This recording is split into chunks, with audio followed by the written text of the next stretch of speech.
Roland, the place of healing of shame is the place of identity transformation. We've talked about that in previous sessions. And the sacrifice of Christ seems like it creates that context in which our shame can be healed. Mm-hmm. Our shame, however, will only find true healing through the surrender of those things that shape our identity outside of the love of God. So we just concluded a session where we talked about the issue of justice and wrath and how we might understand this related to all that happened to Jesus on the cross. Can you talk a little bit more about that? Sure. One of the really pertinent points that didn't come out in the previous session when we focused on the cross is this idea that Jesus says, take up your cross and follow me. If anyone would come after me, let him take up his cross and follow me. It's also reflected in the idea that if anyone finds their life, they'll lose it. If anyone loses their life for my sake, they'll find it.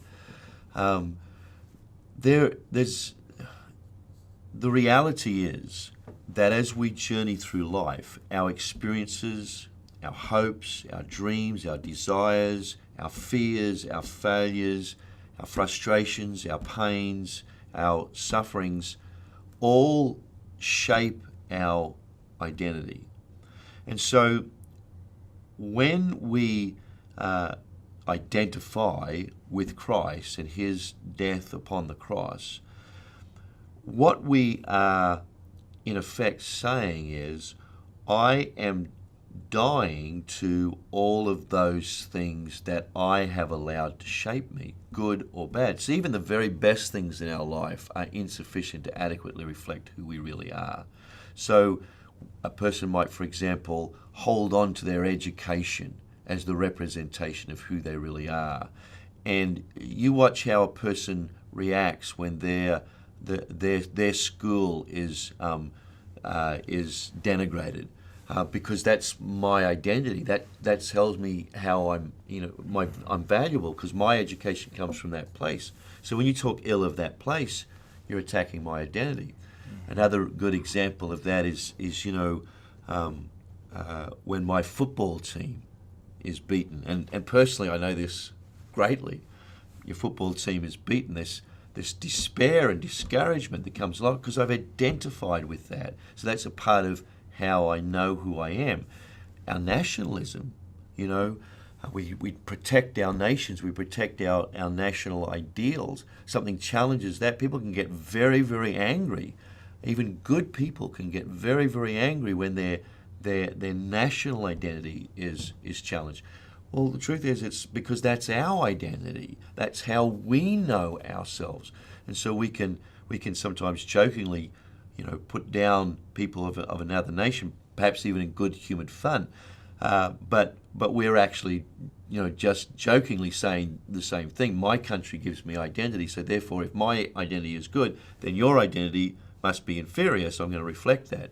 And so when Jesus says, take up your cross, it's the people that are hearing that know that he is saying, die painfully, to you are going to die. When he says, if you find your life, you'll lose it, he's saying when you spend your life trying to find the things that identify you, then you're going to lose your life.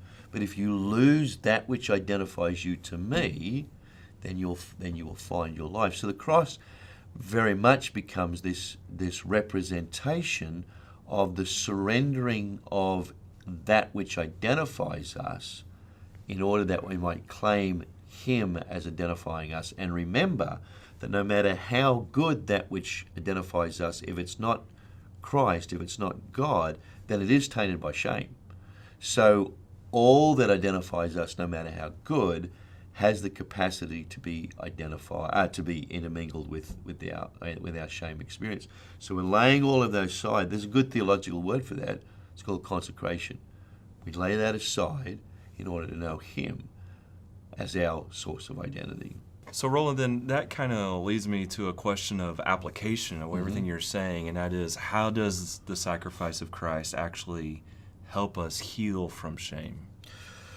When you take the full work of the cross into consideration, and you recognize that all of the shame construct is being reflected in the death on the cross. Its resurrection is the power of love over shame, and we embrace that. There is a significant representation of healing in that becoming our identity. But we also need to recognize that in that process, in that place, is the declaration of our worth to God, so that the establishment of our identity is now actually upon our real worth and not our desperate attempt to find worth. And of course, we have that imagery, that illustration that I am crucified with Christ. We come back to that Galatians verse again. I am crucified with Christ.